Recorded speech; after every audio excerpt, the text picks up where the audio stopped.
د اونۍ ګردۍ میز.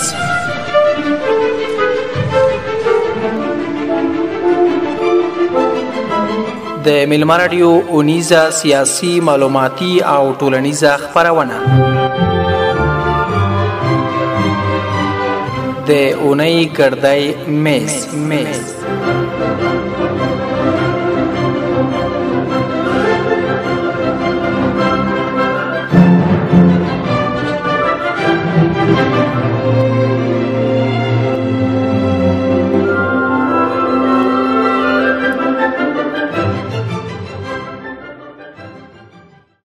د میلمه راډیو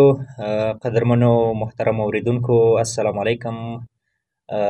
هیله لرم چې روغ جوړ خوښ او خوشحاله وئ. قدرمنو اوریدونکو، تاسو له میلمه راډیو څخه اوس مهال د ګردي میز خپرونه اورئ. قدرمنو اوریدونکو، په نننۍ خپرونه کې زموږ د ګردي میز په دې خپرونه کې مو موضوع ټاکلې ده یا ولور. دا چې زموږ تاسو په ټولنه کې یا ولور څنګه دی، څومره دی، آیا زیات دی، مناسب دی، او یا هم باید بیخي نه وای. په دې اړه مو نننۍ خپرونه کې محترم میلمانه دي. مولوي حافظ کلیم الله صاحب دی او په څنګ کې ورسره ځوان حکمت الله دی. غواړو د مهر یا ولور په هکله باندې د دوی هم نظرونه واخلو او هم د اسلام له نظره چې کوم زموږ تاسو اسلام مبارک دین د ولور په هکله باندې څه ویلي دي او څومره حق یې چاته ورکړی دی. همداشان بیا په هغه کې یو د بېځایه مصرف چې اسراف د اسلام له نظره څنګه دی، او که چېرته اسراف یا مصرف زیات وشي، هغه زموږ تاسو په ټولنه باندې، زموږ تاسو په ژوند باندې څومره منفي اغېز پرې باسي. نو په نننۍ خپرونه کې په همدې موضوع باندې بحث لرو. تاسو زموږ سره پاتې شئ. قدرمن اوریدونکو، هیله ده چې هغه معلومات چې مولوي صاحب او یا هم د بل ملګری ځوان حکمت الله ستاسو سره شریکوي، هیله ده چې تاسو په دې باندې عمل وکړئ او دا به خپرونه چې کومه ده د ټولنې د سمون په موخه ترسره کیږي، تر څو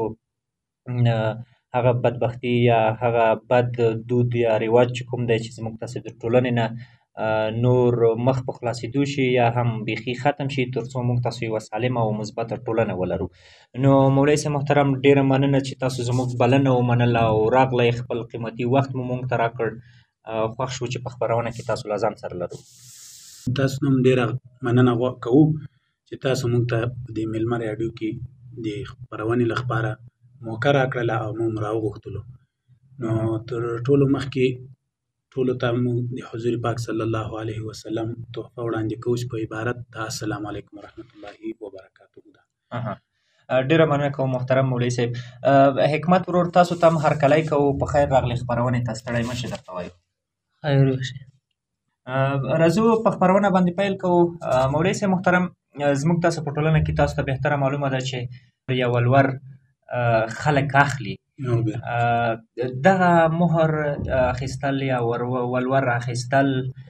که د اسلام نظر ورباندې رڼا واچوئ او همداشان په خپله زه فکر کوم اسلام هغه څه ته اجازه نه ورکوي یو چاته چې هغه د یو انسان یا د یو مسلمان په بدو کې وي یا هغه یا په خیر کې نه وي. زموږ تاسو د اسلام چې څومره هغه حکمونه دي او یا هم هغه سنتونه دي، هغه په دې کې دي چې د یو انسان د یو مسلمان پکې خیر وي. نو ولور ته تاسو په کومه سترګه ګورئ؟ مننه، خیر وشي. دا خو ګورئ د هر چا ځان ځان ته نظرونه وي. نو د موږ شریعت الحمدلله ډېر ښه حساب کتاب موږ ته برابر کړی او راښودلی ده. ولور مهر چې ده، مهر دا خو د دې کومه جنکۍ چې د دې حق ده او دا باید معلومېدل. دا ډېر خلک وایي چې دا ډېر ده، دا کم ده. ښه د جنکۍ د انسان خو اوله خبره دا ده چې قیمت بالکل په شریعت کې شته نه. که مثال د خبرې یو 10 کروړه سیم، هغه قیمت د دې انسان نشي جوړېدلی. خو بیا هم راځو د دین او شریعت بیا موږ ته دا لاره ښیي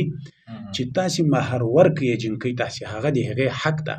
خو ډېروئ یې په ځان دومره مه چې ورکولی یې نسئ. یا تاسې ته هغه مهر یا ولور تاسې ته دا ستونزې جوړوي چې د تاسې په ودونو کې مثال ټیم راولي. اوس که دا ولور کم سي نو هر یو به واده زر کولی شي چې څرنګه د واده ټیم په ده راغی بالغه سو بلوغت ته ورسېدو زموږ شریعت دا وایي چې بس هلک یې که جینکۍ چې باید کوزده واده وکړي نو که دلته موږ مهرونه دا ولورې زیاتې کړو لکه دا د موږ داسې دا زموږ په معاشره کې چې کوم رواج ده نو دا رواج ډیر غلط ده په وجه د دې چې هلته هلک جینکۍ خپل عمر ته رسېدلي خو د موږ ولورې دومره زیاتې چې هغه هلک دا نشي کولی چې دومره ولور ورکړي غریب خلک یو صحیح ده وزه پورې لا د دنیا په سیالي کې دومره مخته تللي نه یو غریبان یو نو چې بیا د موږ ځوانان دغه روپۍ ګټي جمع کوي او دې ته ځان چمتو کوي چې زه د ولور روپۍ پوره کړم نو په ده باندې د ده د ځواني 15 کاله 10 کاله تېر شوي دی 15-20 کلو ته رسېدلی صحیح ده نو بیا چې دی هغه روپۍ جمع کړي دا مسافري کې جمع کړي بیا چې دی کله واده وکړي بیا په هغه واده کې د موږ داسې غلط رواجونه دومره فضول اخراجات دي اسرافونه دي چې هغه بیا موږ هغه 10 کاله چې د دې دپاره د مهر رخپاره د موږ ځوان محنت او کوشش کوو مزدوري وې کولې مسافري وې کولې یو څه بودیجه یې جمع کړه هغه په مهر کې ولاړه بیا د موږ رسم او رواجونه چې کوم دي لکه دا نکریزې وروړلي نور داسې ښکارتي کې د خوړې حساب کتابونه بیخي زیات حساب کتابونه اگر چې که موږ د شریعت په نگاه وګورو دا ټول په اسراف کې راځي او د اسراف په باره کې الله رب العزت موږ ته په کلام الله کې فرمایي چې ولا تسرفوا تاسې اسراف مه کوئ ان الله لا يحب المسرفين بشک زه نه خوښوم هغه خلک چې هغه اسراف کوونکي نو موږ بیا په هغه کې دومره اسراف له موږ څخه وسي چې دومره روپۍ ورته پسې قرض کو چې که بیا د هغه واده نه بعد هغه ځوان بیا قرضداری بیا چې هغه قرضونه ختموي او هغه ختموي بیا یو 15 کاله 10 کاله په ده باندې په دې کې وځي نو هغه خپله ځواني خپل شی حساب کتاب په مسافري کې سره تیر سو او ګناه هم د انسان نه په هغه ټیم کې زیاته کېږي چې د دې واده ټیم او دی واده ونه کړي دی حلاله نکاح ونه کړي نو دی په پیسو پسې تللی نو که د موږ جنکیانې د دې نه دا د شریعت په نگاه کې د دې نه بدنظریم پیدا کېږي د دې نه بدفعلیم پیدا کېږي په وجه د دې چې د نکاح نه وي ځواني ته رسېدلی نو دا رواج دا د دې غلطو رواجو د وجې نه د ډېر مهر د وجې نه باید دا مهر مناسبه شي مهر د جنکۍ حق ده او بیا جنکۍ ته ورکړل شي بله غلطه په موږ تاسو کې دا د ګوره د موږ په معاشري کې بله غلطه تر ټولو غلطه دا ده چې یو خو لور ته حق نه ورکول کېږي شریعت لور ته حق ورکړی ده خور ته حق ورکړی ده موږ هغه حق چې هغه کوم دي د لور په دې پلار باندې کېږي لکه څرنګه چې د زمنو کېږي د یو زوی کېږي دغسې د دوو جنکیانو دغومره حق کېږي لکه د یو زوی چې کېږي صحیح ده هغه حق د دوو خویندو حق د یو ورور سره برابر ده هغه حق موږ نه ده ورکړی له هغو پرته دا حق چې موږ دته هغه کو په دا د ولور چې موږ 3 لکه افغانۍ 4 لکه افغانۍ 15 لکه افغانۍ چې چا څومره م کېښودلې بیا دا موږ په نکاح کې له مهر سره لازمي کو د مهر سره لازمي کو چې دومره مهر دا لازم سو نو دا مهر خو اوس د جنکۍ حق سو چې موږ په نکاح کې یاد کړی مهر سره ملازم کړی صحیح ده بیا موږ هغه روپۍ هم راخلو بیا د پلار یا د ورور یا د تره دا یې خوري هغه حکیم خور دا حکیم خور نو دغه چې باید هغه وشي بیا که په نکاح کې نه ده کم سي کم 10 درهمه لازمي ده د نن سبا درهم نه مخکینی درهم چې کوم د سپینو زرو بو هغه ته چې د نن سبا په محاشره کې حساب وکړي دغه 8,000 کم سي کم 200 افغانۍ جوړیږي نو که موږ په نکاح مهر کې د نکاح په ټیم کې دغه روپۍ یادې کو چې مثال مهر نکاح په دې باندې مهر دومره یې ښودلی ده یعنې مثال 10,000 یا 8,000 هغه بیا ورکولی شي هغه په شپه ورکو خو دلته دا غلط رواج دا ده چې موږ مهر یاد کو 3 لکه 4 لکه 15 لکه او بیا ورکوو جنکۍ ته یې ورپویم نه هلته موږ د جنکۍ حق وخوړ دلته موږ د جنکۍ حق وخوړ د شریعت په نگاه کې او دا فضل اسرافاتو لکه مثال دا نکریزې وروړل دا د هندوانو رواج ده دا نن سبا په موږ مسلمانانو کې رواج شوی دې ته موږ پام نه کوو د موږ رواج موږ دې ته ګورو یو غریب کسي هغه کبل او باد کسي یو سیالي وکړي یو رواج وکړي رسم و رواج وکړي مټرې ډېرې راوغواړي میلمانه ډېر راوغواړي خوړه ډېره زیاته کړي رنګینه او رنګینه خوړه کړي غریب هم له هغو سره په پښتو کې سیالي کوي خو په شریعت ته نگاه ته نه ګوري شریعت لحاظ نه ساتي چې الله رب العزت وایي ولا تسرفو تاسې اسراف مه کوئ د خپل اقتصاد ته نه ګوري د خپلو بچو اقتصاد ته نه ګوري هغه پښتو رسم و رواج له وجې دی د خپلو ماشومان او د خپل کورنۍ دام ټول په عذاب کې واچي ځان هم قرضدار کی او د الله تعالی د امر نافرمانی مو کی چې هغه ولا تسرفو ده او موږ اسراف وکړو دغه خلاف الله تعالی مو بالکل ډیره مننه کوم مولوي صاحب محترم حکمت الله ورور تاسو هم د ولور یا د مهر په اړه سره خپل نظر لاندې شریک کړئ څنګه کولای شو د دې مهر یا ولور مخه ونیسو دا چې په اسلام کې ډیر کم ښودل شوی دی ولې موږ تاسو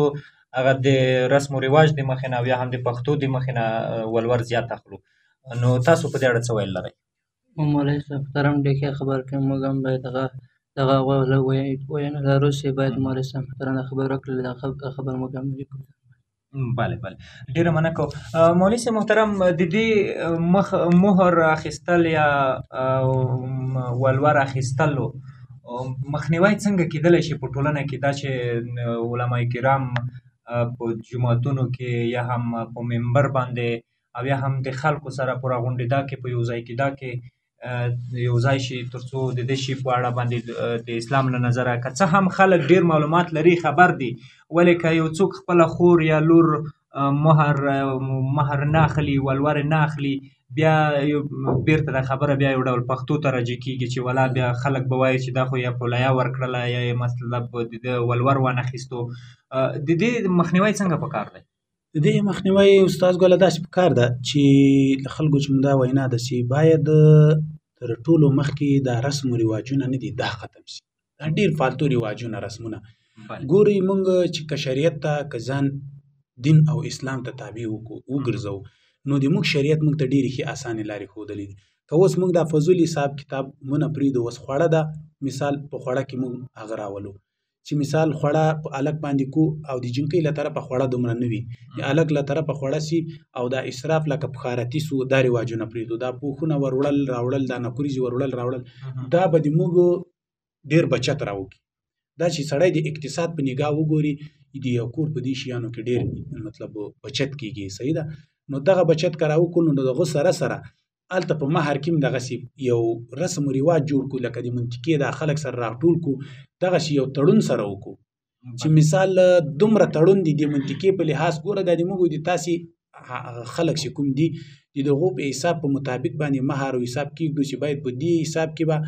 دا د پیغلې دومره ولوري معلومې کړو او د کونډې به باید دومره ولوري. زه فکر کوم په ځینې سیمو کې دا معلوم شوي هم دي که نه، لکه مخکې به مطلب 15 لکه افغانۍ یا 6 لکه افغانۍ دغه څه اخیستل کېدو ان تر 10 لکه افغانۍ پورې، ولې اوس په ځینو سیمو کې د قومي مشرانو د دیني عالمانو له لورې دوی ته مهر ټاکل شوی دی او مهر البته ولور ټاکل شوی دی. نو دغه تاسو څه ډول اقدام ارزوئ؟ دا اوس دا یو څه وخت مخکې علماو شورا او مثال د مشرانو دا پرېکړه کړې وه، دا ډېر ښه سوچ یې کړی و ماشاءالله الحمدلله. علما خو همیشه د شریعت له نګاه یو داسې سوچ کوي چې مسلمان ته خیر وي پکې له هر نګاه چې لکه څرنګه شریعت، نو هغه ډېر ښه سوچ کړی و. د موږ په علاقه کې اوس هم دغه هغه ده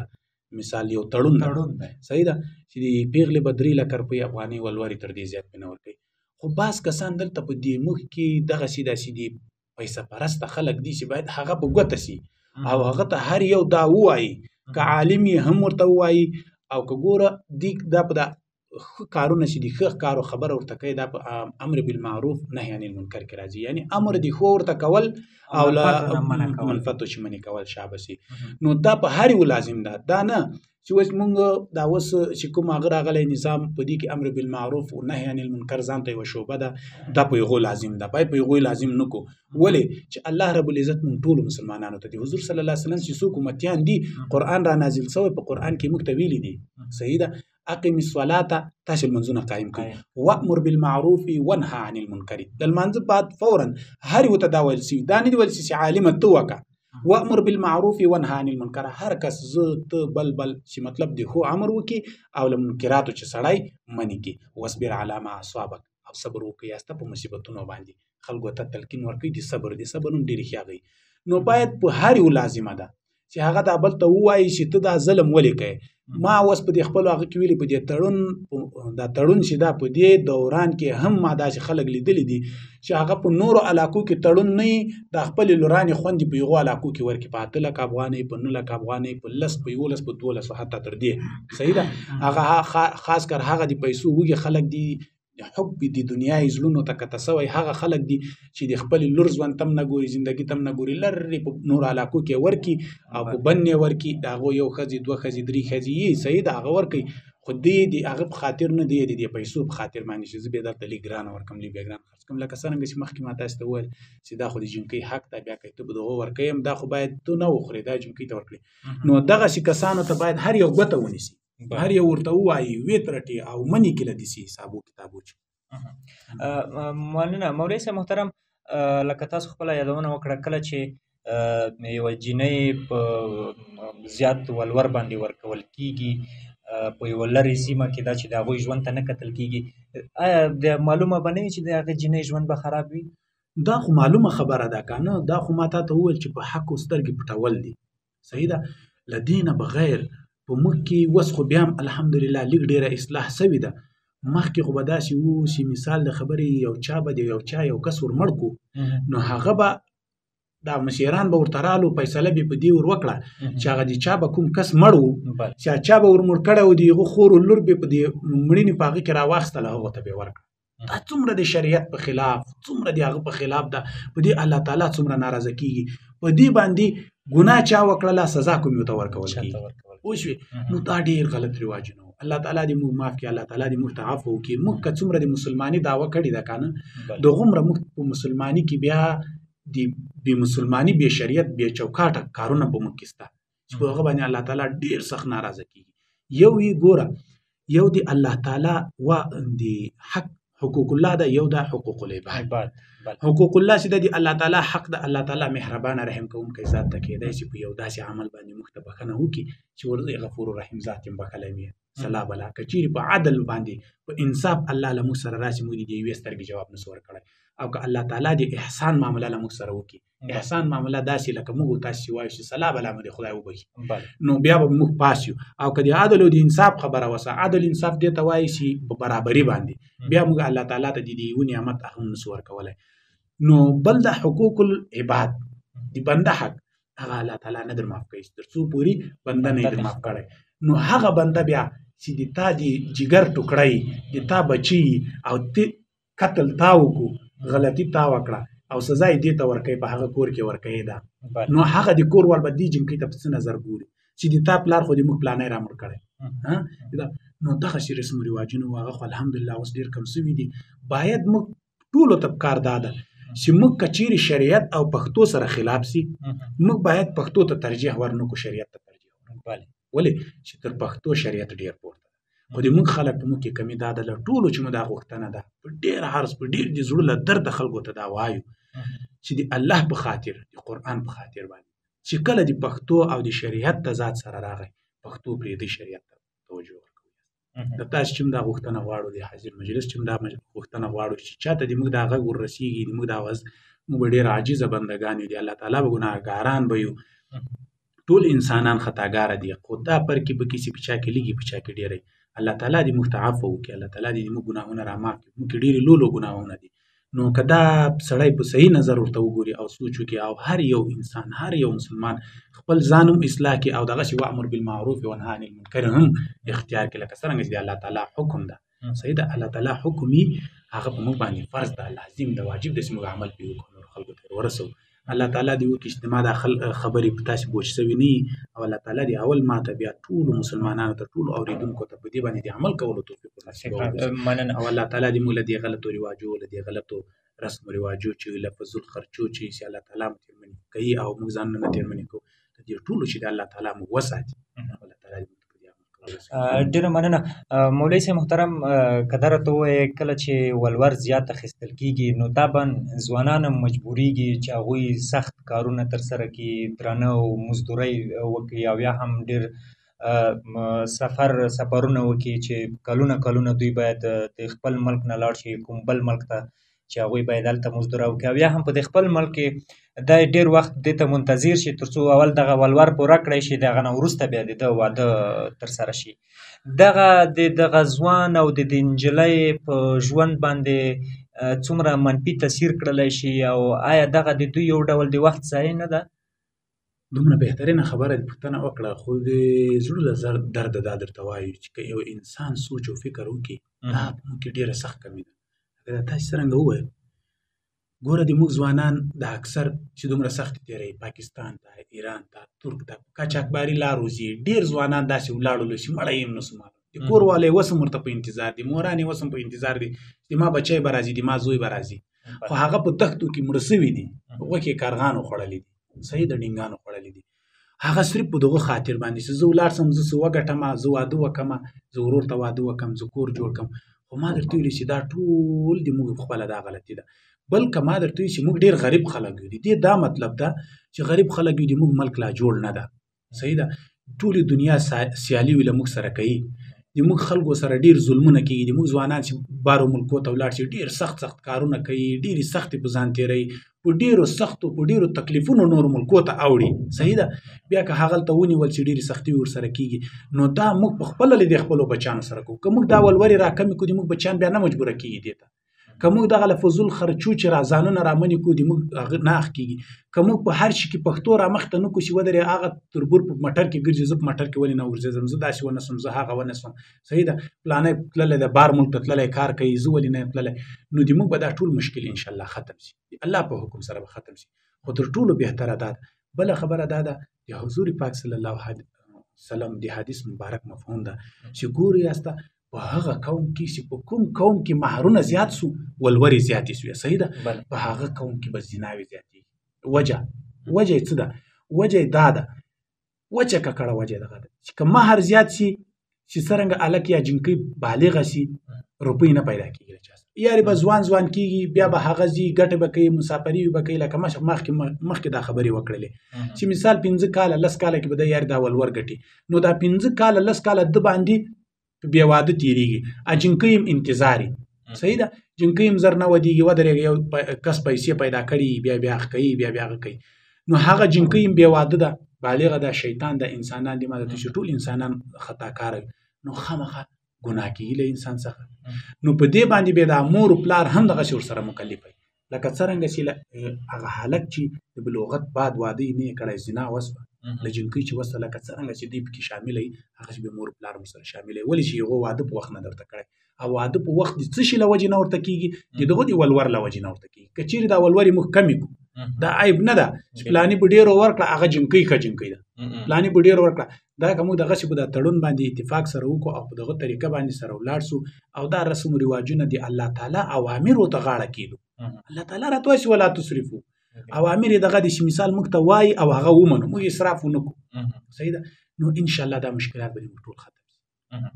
مننه کوو مولوي صاحب محترم که دا راته ووایي چې لکه مخکې په تاسو په دې باندې مصرف یا اسراف باندې لنډه رڼا واچوله زموږ تاسو لومړی خو دغه ټول جریانات بیان شول چې دغه ولورونه پورته وي ځوانان په تکلیفونو کې وي دغه نه وروسته بیا کله چې دوی د ډېر وخت نه وروسته دومره پیسې پیدا کوي چې هغوی د خپل ولور پرې کړلی شي د هغه نه وروسته د ولور نه وروسته زیات مصارف د هغوی په ودونو کې کېږي لکه مطلب د اندازې نه زیات خلک راغوښتل یا کلیوالان ټول راغوښتل ځکه چې وایي چې که زه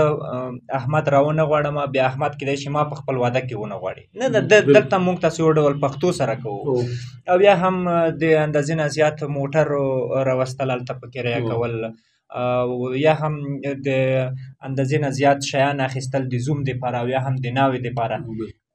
دغه څنګه یو ډول ستونزه دا ټول ګوره په فضل خرچو کې ولا تسرفو په دغه کې راځي دا ټول اسراف ده فضل اسراف ده ګوره که د شریعت له نگاه چې یوه خبره سي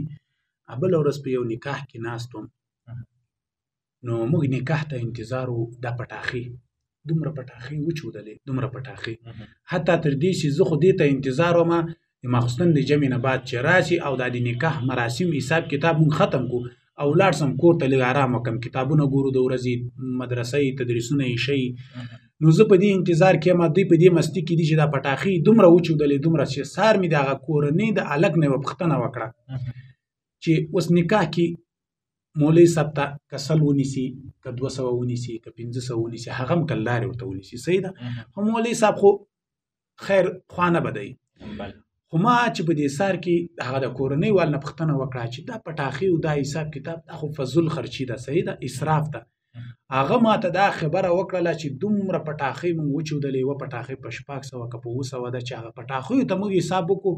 د 45,000 روپو پټاخۍ صرف چودلې 45,000 پټاخۍ دا پښتو ده دا اسراف ده نو ته دې ته سوچ وکړه چې د دومره پټاخۍ خالي وچودلې دا موټرې راوغواړي سره موټرې سره زیاتې کې رشکش په دې ډېر رشکش کې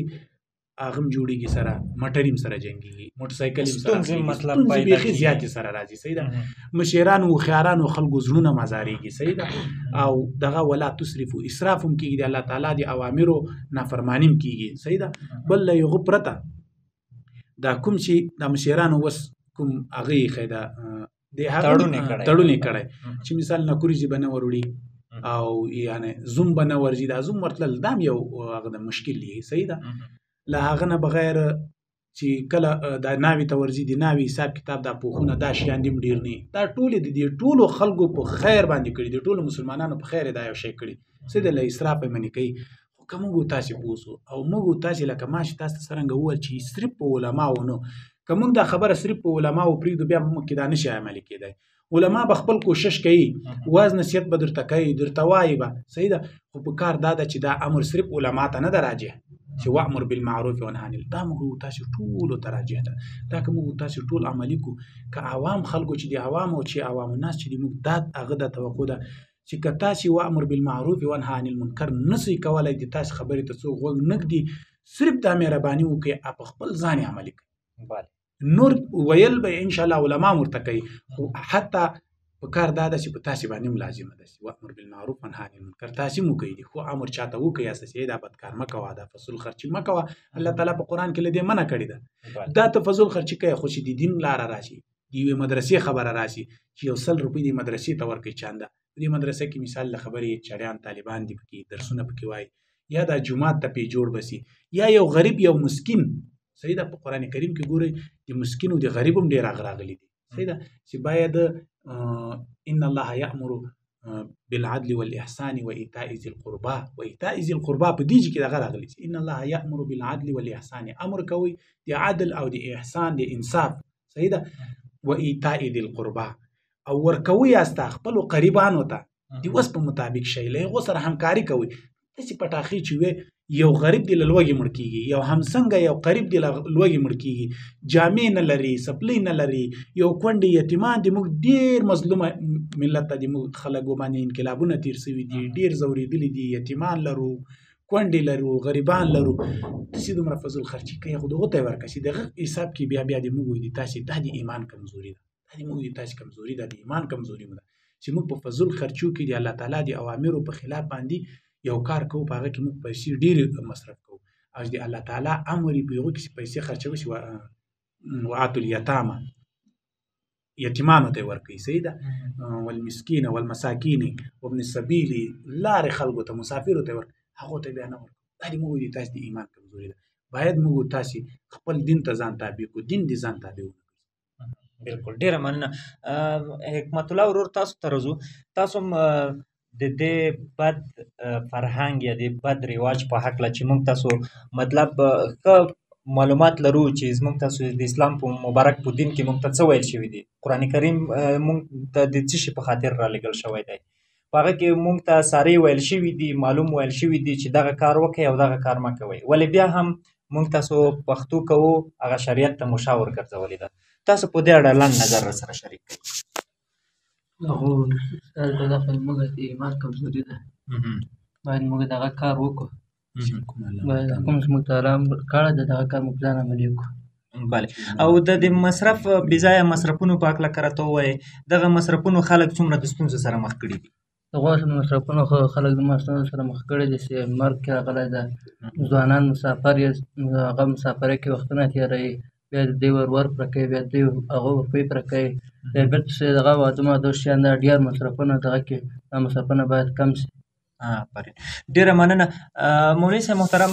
اوس به راشو د دې په حل لارو باندې به وغږېږو. څنګه کولی شو مطلب د زیات مهر یا ولور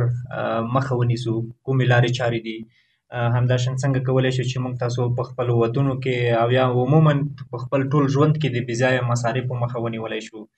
هغه کومې لارې چارې دي چې باید د دې نه کار واخیستلی شي تر څو دغه بدبختیانې چې کوم موږ تاسو په ټولنه کې لرو د ته نور د پای ټکی کېږدو. غیرت جانه اصل خبره دا ده، موږ ته الله تعالی ډېره ښه مقرره کړې ده. صحیح ده. که موږ سوچ او فکر وکړو دا اوس چې په موږ کې کوم تړون جوړ شوی، صحیح ده، د ټولو چې مې دا عرض ده، دا غوښتنه ده چې دا تړون هم موږ ته الله تعالی یوه مقرره کړې. ګوره که موږ تاسې دا ووایو چې پلانی به دا وایي ډینګی به دا وایي هغه به دا وایي هغه به دا وایي صحیح ده د پلاني او د ډینګي ټولو لخپاره موږ ته خدای داسې موقع راکړې ده چې موږ دا ووایو چې دا تړون ده زه په تړون روان یم ګورئ د تاسې له دې تانې چې موږ تاسې ته دا ډېره بده ښکارېږي چې پلانی کس ماته تانه راکړي صحیح ده دا موږ تاسې ته د مشیرانو دومره ښه یو حساب جوړ کړی دا تړون که موږ تاسې په دې تړون ولاړ سو نو موږ تاسې ته څوک تانه نشي راکولی چې څوک دغه وایي ولې تړون ده زه خو په تړون روان یم زه خو د مشیرانو خبره منم زه خو د علماو خبره منم صحیح ده نو دا یوه خبره دا یوه بهانه موږ ته جوړه ده که موږ چیرې به دې تړون ولاړ سو د دې رسم و رواجونه به هم بچ یو له دې فضول اسرافو چې به هم بچ یو د الله تعالی چې موږ بچ کوي او د دې پښتنو له تانو به هم بچ یو زه لرم زه ډېر شی کولی سم خو دا یو ماته مشیران قدرمند دي علماو موږ ته یو تړون ایښی ده باید موږ یې ورسره عملي کړو باید موږ سرکشي ونه کړو دا د موږ لپاره غټه بهانه ده که موږ چیرې دا وکړو ګوره موږ به له ډېرو مصرفو له خرچو خلاص یو چې موږ له خرچو له مصرفو خلاص یو د یوه واده له مصرف له خرچې موږ خلاص یو د موږ ځوان په یوه خرچه په یوه هغه باندې موږ خپل بچي ته یو کاروبار جوړولی چې موږ خپل بچي ته کاروبار جوړ کړو د موږ بچی له مسافري له سختو له هر شي خلاص له مزدوري وخلاص په مزدوري کې به 10 ګټي په کاروبار کې 100 ګټي نو د موږ د بچانو ژوند زندگی برابرېږي د موږ معاشره برابرېږي موږ ټول باید دا شی عملي کړو دا ډېره غټه موقع ده دا موقع باید موږ له لاسه ورنکړو چې سبا دا رسم رواجونه موږ په خپل لاس باندې بیرته متو او دا موقع بیا به سبا بیرته له موږ سره نه وي چې موږ ته مشیران بیا داسې یو ټولنه راټول سوي او دغسې یو ښه سوچ او فکر مثبت سوچ یې راته کړی فکر یې راته کړی لکه اوس چې راته کړی چې مثال دومره به مهر وي دومره به کسان ورځي په بخارتي کې به مثال شروانه بغیر د غوښې نه بغیر نور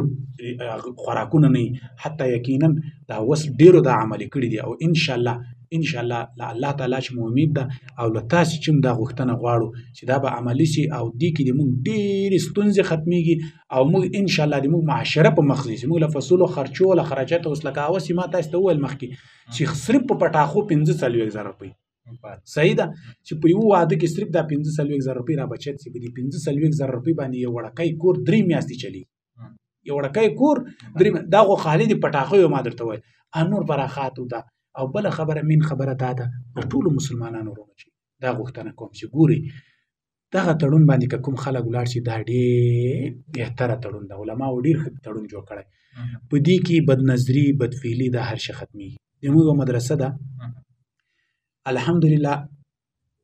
د مدرسې جای مو لیک تنګ ده خو ما دا د کور والو ته ویلي کور والو تدریس ورته کوي په خپل کور کې دا جنکیانې تقریبا د یو شپه 9 کلو جنکیانې کور ته ورځي زه هلته په مدرسه کې مصروف یم په کور کې د کور وال درسونه ورته وایي خو دا بعض کسانو ته به ما خپله ویلي چې تاسې د خپلې جنکیانې د خپلې زنانوې ورلېږئ هلته کور ته ادې موږ په کور کې نارینه نه وي د درسونو په ټایم کې صحیح ده زه خپله مدرسه کې یم 2 ورونه مو نور یې هغه هلته خپلو کارو ته سارني تللي ماښام راځي نو د ماسپښین ټیم درسي بالکل نارینه څوک نه یو طرف ته مو کور ده دا زنانه ورځي بعض کسانو ما ته دا وویل چې نه دا خو بده خبره ده دا جنکیانې به هلته ځي ګورئ که مونږ دا د شریعت په نګاه کې چې د خپلو بچیانو باندې کلمې او سبقونه درسونه زده کړو په دې کې مونږ دې چې ته پامې پښتو ته پامې چې د ما لور د ما خور ته به یاد څوک وګوري په لار به روانه وي صحیح ده یا به بې لاره شي په دې کې مونږ دې ته خیال کوو دې شته کوو دا شیطان دې مونږ په ذهنو کې راچي او په دې کې چې کله ودونه وي په دې غلطو رسمو رواجو کې تاسې په دې خپله خور په دې خپله لور باندې دا نظر اچولی شي له چا سره په موټر کې مخته سیټ ته کېنسته له چا سره ولاړه له چا سره راله شپې د دې واده کاره وکړه د واده ته ولاړه شي د ماما او د بل چا کره ولاړ شي د شریعت له نګاه درته غږېږم د سیاست له نګاه نه درته غږېږم د شریعت له نګاه درته غږېږم تاسې په دې خپله لور باندې په دې خپل کوروالا باندې دا نظر اچولی شي دا واده ته ولاړله له چا سره په موټر کې کېنستله صحیح ده له چا سره مصافحه وکړله محرم خلکو سره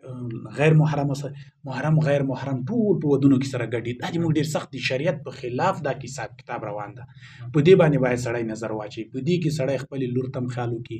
د بل لور تم د خپل لور په نظر وګوري د بل هغه ته وګوري د بل عزت ناموس ته وګوري نو دا که موږ په دې تړون ولاړ سو په تړون کې رشکش بند کړی 15 موټرې ته 15 موټرو زیات نه دا 15 موټرو ته تاسو سوچ وکړئ ګور علماء ډېر ښه سوچ کړي دا 15 موټرې خو خالی له د مسیرانو خزو او له د مسیرانو مسیرانو سړو جوړ کیږي نو چې مسیران ښځو مسیران سړي کې کېنستل نو خو پردي خلک پردي موټرو کې خو نه سره ورځي نه سره جېږي خو هغه خپل خلک چې اډېخي قریب وي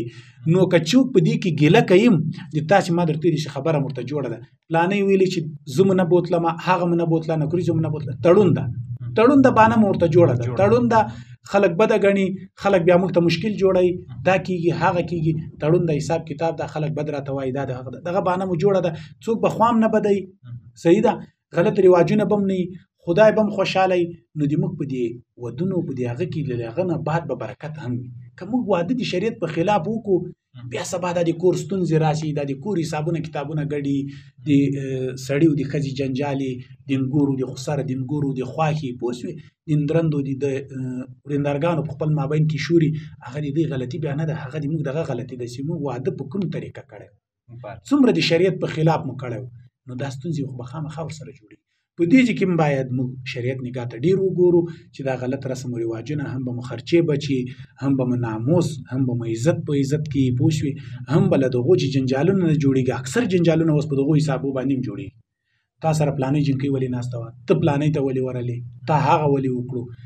ډېر حسابونه کتابونه اتي په دې باندې تاسې خپله نظر اچولی سي نو غوښتنه مو دا ده چې دا حسابونه کتابونه ختم سي دا کوم چې تړون سوی ده په دې تړون باندې هر یو دې ته غاړه کېږدو او د الله تعالی اوامرو باندې د الله تعالی حکمونه چې کوم دي په هغو عمل وکړو او نواهیو چې اجتناب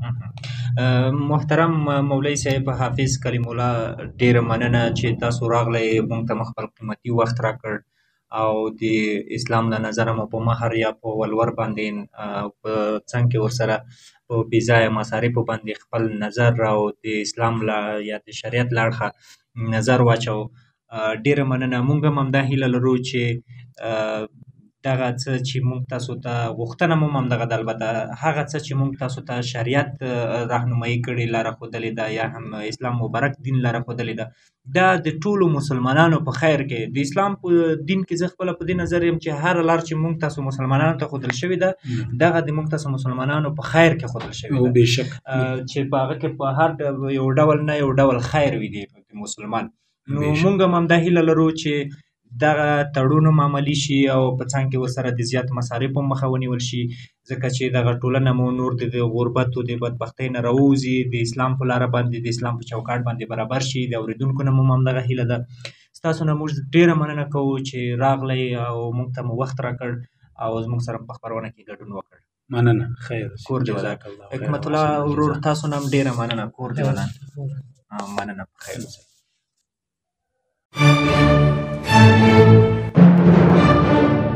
د اونۍ ګردۍ میز